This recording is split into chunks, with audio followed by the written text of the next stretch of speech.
उन्हीं की जिज्ञासा है, शिव चर्चा में क्या पूजा पाठ की भी जरूरत है? देखिए, शिव चर्चा ये शब्द ही बताता है कि इसमें जो कर्म कांड वाले पूजा पाठ है इसके लिए कोई जरूरत नहीं है। कर्म कांड का पूजा मतलब क्या कि जिसमें तस्वीर होना जरूरी है, जिसमें फल रखना जरूरी है, या अगरबत्ती दिया जलाना जरूरी है। शिव चर्चा में इसकी कोई जरूरत नहीं है। इसलिए नहीं है कि कोई गुरु भाई गुरु बहन हमारे आपके बीच गरीब से गरीब भी है, और अगर वो गरीब से गरीब है तो उसके पास इतना हो कि वो अगर चाहे शिव चर्चा करना तो वो कर सके। ऐसा ना हो कि वो शिव चर्चा करना चाहे लेकिन उसने देखा है कि आपके यहाँ तो खीर पूरी बन रही है, आपके यहाँ तो पूरी सजावट है, आपके यहाँ तो पूरा पूजा पाठ और आरती चल रही है, मेरे पास तो खाने को रोटी नहीं है, तो मैं शिव चर्चा कैसे करूँगा। अगर ये दो तरह का हो जाएगा तो किसी के मन को चोट लग सकती है। इसलिए साहब श्री ने कभी नहीं कहा, हाँ अगर किसी ने रख दिया, किसी ने तस्वीर लगा दी है तो उसको हटाने के लिए मत बोलिए, उसने आखिर तस्वीर भी लगाई है तो महादेव की ही लगाई है। कोई कोई होते हैं जो जाके कहते हैं अभी हटाइए अभी हटाइए, तो ऐसा हम लोग को नहीं करना चाहिए। बोली में नम्रता रखिए, सही बात को बोलने का भी तरीका होता है। अपने मुंह को खराब किया है अगर आपने तो आपने किया है, दूसरे का मुंह खराब नहीं हुआ। आपने किसी से खराब से बात की है तो पहले खराबी आपके अंदर पैदा हुई है। इसलिए कोई सही बात भी कहनी है तो उसको समझाने का एक तरीका होता है। तो किसी ने तस्वीर अगर रख दी है, अब किसी के घर में जन्मदिन है, ऐसा होता है तो हम सभी शिव से हैं, तो अब मेरे बेटे का जन्मदिन है तो हम क्या करें, तो हम उस दिन भी पार्टी नहीं करते, अब हम लोग शिव चर्चा ही करते हैं। तो अब शिव चर्चा करते हैं लेकिन बेटे का जन्मदिन भी है, तो हम देखिए जरूरत के अनुसार, स्थान के अनुसार हम लोग अपना व्यवहार परिवर्तित करते हैं। लचीलापन है इसमें, बहुत कड़ा नहीं है। शिव शिष्टा इतनी कड़ी चीज नहीं है कि कोई टूट जाएगा। तो अब अगर उसने प्रसाद चढ़ा दिया है घर में, पूजा घर में, और कह रहा है कि मेरा बेटा का जन्मदिन है, आप लोग थोड़ा प्रसाद खा लीजिए, तो खा लीजिए, अपने ही गुरु भाई गुरु बहन का है। ऐसा नहीं करना चाहिए कि नहीं हम तो पानी भी नहीं पिएंगे आपके यहाँ का। ऐसा भी व्यवहार कभी भी शिव शिष्यों को नहीं करना चाहिए। मांगना भी नहीं चाहिए कि हाँ हम आएंगे तो आपके यहाँ आपको खाना बनाना होगा मेरे लिए। मांगना नहीं है, कोई दे दे तो खा भी सकते हैं। तस्वीर लगानी नहीं है, किसी ने लगा दिया है तो हटाने की जरूरत भी नहीं है। ठीक, हाँ आरती वगैरह के लिए हम लोग मना करते हैं, इसलिए क्योंकि ज्यादा संख्या में अगर लोग रहते हैं तो सारे लोग आरती लेने लगते हैं। महादेव की चर्चा से ध्यान हट के आरती पे चला जाता है, और कभी कभी सारी में या आग भी लग जाती है, कभी बच्चे के आंख वगैरह में भी पड़ गया था। नेपाल में एक बार एक बच्चे को गोद में लेके और वहाँ के गुरु बहन जो थी वो आरती कर रही थी, भीड़ थी, सारे लोग आरती लेना चाहते थे, उस बच्चे की आंख में बत्ती गिर गई, काफी दिक्कत। साहब ने कहा कि जो भी मैंने नहीं कहा आपको करने, अगर आप जबरदस्ती करते हैं तो आपको इसका कोई न कोई परिणाम मिलेगा, इसलिए आप ऐसा मत करिए, मैंने आपकी सुरक्षा के लिए ही ऐसा कहा है। शिव चर्चा का अर्थ ही होता है शिव की बात। ये शिव कथा नहीं है, शिव महापुराण कथा नहीं है, ये रामायण कथा या महाभारत कथा नहीं हो रही। यहाँ क्या हो रहा है, शिव की चर्चा हो रही है। तो तस्वीर अगर लगी है कोई दिक्कत नहीं है, नहीं लगी है तो लगवाने की जरूरत भी नहीं है। मतलब एकदम आप जैसे हैं, जिस स्थिति में है उस स्थिति में शिव चर्चा कर सकते हैं, कहीं भी कर सकते हैं, कैसे भी कर सकते हैं। भाई कौन ब्लॉक के हैं, वो निगाई गांव के रहने वाले हैं, उन लोग की जिज्ञासा है कि क्या विज्ञान में शिव गुरु हैं तो कैसे। जिज्ञासा तो भारी भारी है। क्या विज्ञान में यानी साइंस में, क्या विज्ञान में शिव गुरु हैं? विज्ञान जिस चीज को आज से हजारों साल पहले हमारे ऋषि मुनियों ने कह दिया, आज विज्ञान उसको साबित करता है। तो कैसे कहा जाए कि विज्ञान बड़ा है या अध्यात्म बड़ा है? क्योंकि अध्यात्म में जो चीजें घटित हो जाती हैं उसकी खोज करता है विज्ञान। विज्ञान पहले खोज करता है और तब विश्वास करता है। अध्यात्म विश्वास करता है और उसको जान लेता है। अब रही बात शिव गुरु की, तो शिव की बात, शिव की इच्छा, मैंने अभी आपसे कहा कि शिव की इच्छा हुई और सृष्टि बनी। तो देखिए विज्ञान क्या कहता है और अध्यात्म क्या कहता है। अध्यात्म कहता है कि शिव की इच्छा हुई और सृष्टि बनी। तो शिव की इच्छा जो हुई तो तरंग पैदा हुई, अघोर थे शिव, पूरी तरह अघोर, कहीं कोई तरंग नहीं, कहीं कोई हलचल नहीं। लेकिन जैसे ही इच्छा पैदा हुई तो तरंग पैदा हुआ, करंट पैदा हुआ, वेव पैदा हुआ, उतार और चढ़ाव पैदा हुआ। तो आकाश बना, फिर हवा, फिर अग्नि, फिर जल, फिर पृथ्वी बनती चली गई।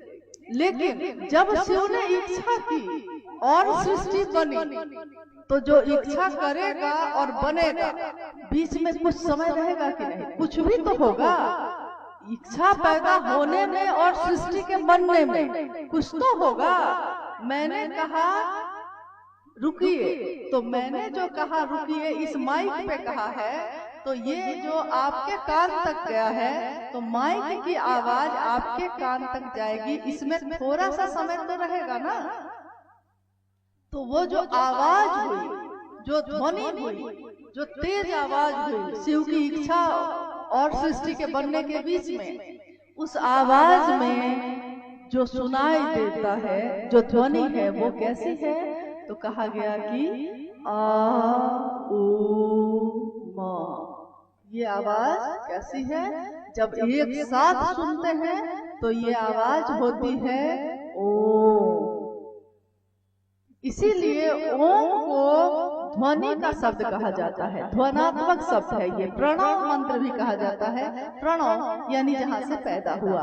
शिव का प्राण मंत्र नमः शिवाय को कहा जाता है। कैसे?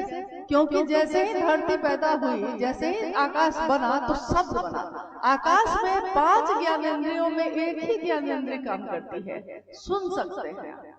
तो आकाश में सबसे पहले बना शब्द। तो शब्द जो बना, ओम जो ध्वनि थी, वो जो प्रकट हुआ तो बना नमः शिवाय। इसलिए नमः शिवाय ओम का प्रकट रूप माना जाता है। नमः शिवाय शिव का प्राण मंत्र भी माना जाता है। शिव के प्राणों से निकला जो, तो शिव का प्राण मंत्र हुआ, पहला मंत्र हुआ। तो जब कोई पहली बार कुछ बनेगा, शिव से बनेगा। जैसे शिव से वीरभद्र पैदा हुए, तो वीरभद्र ने सबसे पहले शिव को प्रणाम किया। तो नमः शिवाय जब शिव से पैदा हुआ तो नमः शिवाय यानी शिव को प्रणाम। धरती ने पहली बार क्या किया? शिव को प्रणाम। तो नमः शिवाय प्राण मंत्र कहा गया। अब ये कहता है कि शिव गुरु बड़े हैं कि विज्ञान, यही ना? विज्ञान में शिव गुरु है। अब देखिए विज्ञान में बहुत दिन बाद इसको साबित किया कि एक थ्योरी होती है big bang theory. Big bang theory का अर्थ होता है कि कभी एक बहुत पावर, बहुत शक्ति एक साथ थी, उसमें विस्फोट हुआ, और उसमें जो विस्फोट हुआ तो जो आवाज हुई, उस आवाज के बाद धीरे धीरे सृष्टि बनने लगी है। विज्ञान ने इसको अभी तक साबित आधा किया है, अभी और साबित करना बाकी है। लेकिन हमारे पूर्वजों ने तो इसको बहुत पहले से कह दिया। तो विज्ञान में शिव गुरु जो है, शिव भगवान, कॉस्मिक ऊर्जा जिसको कहा जाता है, पूरा का पूरा ऊर्जा का केंद्र जिसको कहा जाता है, वो शिव जो है, उन्हीं से, उनसे विज्ञान है। विज्ञान से शिव नहीं। विज्ञान जो आज साबित करेगा कि हवा है, जैसे ये धरती जिसपे हम आप बैठे हैं मिट्टी है। एक मिट्टी की परत आप जानते हैं कितने समय में बनती है? एक मिट्टी की परत करोड़ों वर्षों में बनती है। मिट्टी का एक कण भी वैज्ञानिक आज तक बना नहीं सके। आर्टिफिशियल बना सके, मिट्टी नहीं बना सके। जल आर्टिफिशियल, बना सके, लेकिन जल नहीं बना सके। हवा सिलेंडर में कैद कर सके, लेकिन गैस बना नहीं सके। गैस को कैद करना, सिलेंडर में कैद कर लिया गया या ऑक्सीजन कैद कर ली गई, लेकिन कोई बना नहीं सका उसको। आकाश गैसों का समूह है, लेकिन उसको कोई विज्ञान बना नहीं सका। तो शिव तो पूरा का पूरा आध्यात्म है। शिव आध्यात्म के आकाश और क्षितिज दोनों है। तो शिव से विज्ञान है, विज्ञान शिव से ही है। एक दिन विज्ञान ये साबित करेगा। जब साहब श्री ने अपनी पुस्तक आओ चले शिव की ओर लिखा था, तो उन्होंने कहा था कि इसमें जो भी चीजें मैं लिख रहा हूँ ये अलौकिक है, मुझसे जैसे कोई लिखवा रहा है, मैं लिख नहीं रहा।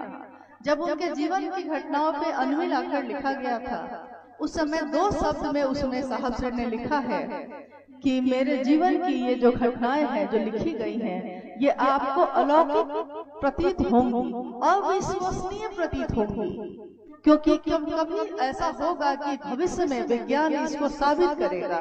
परंतु अलौकिक जगत में ऐसी घटनाएं होती हैं जो आपको चमत्कार लगती हैं, लेकिन ये अलौकिक जगत की घटनाएं हैं। बहुत सारी ऐसी घटनाएं जो हमारे जीवन में घटित होती हैं, हमारा मन उसको समझ नहीं पाता कि ये कैसे हुआ, परंतु विज्ञान एक दिन साबित करता है। तो शिव गुरु विज्ञान में भी है, विज्ञान उनमें है, वो विज्ञान में नहीं है। देखिए, समय अभाव है, जिज्ञासा तो और है। मैं आग्रह करूंगा कि आप लोग साहब की पुस्तक को पढ़े। आओ चले शिव की ओर। दीदी को लौटना भी है। कुछ लोग, बहुत लोग नाम भेजे हैं जिनकी घोषणा मंच संचालक ये कह रहे हैं कि दीदी से ही करवा दिया जाए, तो मैं दीदी से अनुरोध करूंगा।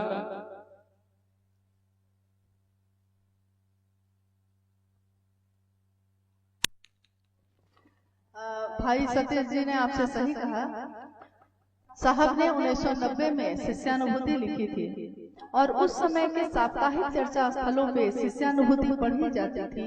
उसी में से जिज्ञासाएं की जाती थी, उनका उत्तर भी किया जाता था।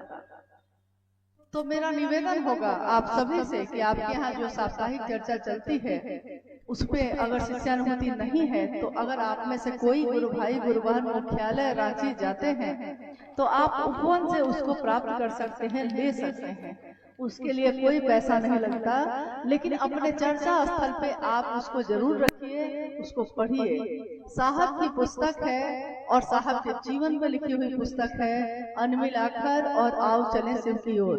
तो मेरा अनुरोध है आपसे कि आप कोशिश करिए कि आप इन पुस्तकों को पढ़ सकिए। जब हम कोई किसी को अपना बनाते हैं तो हम उसके बारे में ज्यादा से ज्यादा जानना चाहते हैं। जब मेरे गुरु शिव होंगे तो हम उस शिव के बारे में जितना जानना चाहते हैं जानने की कोशिश करते हैं।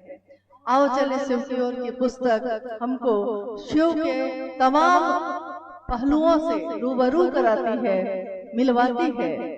साहब श्री ने उसमें सिंधु घाटी सभ्यता से लेकर साहब के द्वारा जो महादेव को गुरु बनाने की बात हुई वहां तक की अपनी यात्रा पूरी की पूरी लिखी है। उसमें पुराणों में शिव या महाभारत में रामचरितमानस में शिव कहाँ कहाँ है, कहाँ उनके गुरु स्वरूप की बात की गई, कैसे की गई, और जितने तरह की बातें जिज्ञासाएं हो सकती हैं उन सब का समाधान उस एक पुस्तक में है। तो मैं जरूर कहूंगी कि अगर आप अपने जीवन में उसको पढ़ सकिए तो जरूर पढ़िए। जब साहब श्री ने उसको लिखा था कोरोना काल में, तो उन्होंने कहा था कि अगर मेरे पास पैसे होते, क्योंकि उनके पास जो पैसे होते थे तो वो तो ऐसे ही खत्म कर लेते थे, किसी को दे दिए, किसी को ले लिए, कुछ ऐसा हो गया, तो उस पैसे से बहुत जीवन चलता था, बहुत कुछ नहीं हो सकता था। साहब श्री ने कहा अगर मेरे पास पैसे होते काश, तो मैं इस किताब को सोने से मढ़वा के रखता। और उस दिन से मेरे मन में ये होता है साहब ने ये बात कही है तो हमको इसको पूरा करना ही चाहिए। साहब की बोली हुई बात है, ये पूरी होनी ही चाहिए। तो उन्होंने कहा था कि इस किताब को मैंने लिखा नहीं, किसी ने लिखवा दिया है मुझसे, और मैंने सोचा नहीं था कि मेरे मन में जो बातें थी, जो मैंने सिर्फ शिष्यों के लिए चाहा था, मैंने सब लिखा है। आप जरूर उसको पढ़िए, नहीं पढ़ सकिए साहब की चर्चाओं को सुनिए। सुनने के लिए बहुत सारे चर्चाएं वीडियो में उपलब्ध हैं, सुनिए। सुनने से भी हमारे रास्ते साफ होते हैं। शिव के शिष्य की वाणी सुनने से भी हमारे जीवन का कल्याण होता है। तो आप उनकी चर्चाओं को भी जरूर सुनिए। आप अन्य लोगों की सुनते हैं, मेरी सुनते हैं, उनके सुनते हैं, उनके सुनते हैं, परंतु हम सब की बात साहब की ही बात है।